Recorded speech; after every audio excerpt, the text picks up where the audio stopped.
Bitcoin rallying pero nasaan ang ating resistance? Let's take a look at the chart of the Bitcoin. Ito po yung daily time frame na chart.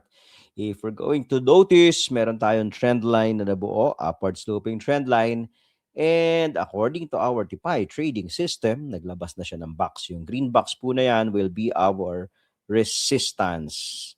If ever itatouch natin yan, this could probably be we can consider this as our second touch nitong area na yan. So, we need to take this out convincingly. Otherwise, we might see Bitcoin to pull back, pabalik dito sa trend line na to. Pero continuous pa rin. Hanggat hindi niya binabasag yung trend line na yan, we might form an ascending triangle naman kay Bitcoin. Ngayon, if ever nabasagin natin itong immediate resistance na 94,500 area, malayo-layo na yung next resistance ni Toybits. Yaan itong tip nitong red cloud natin, which is around 100,000.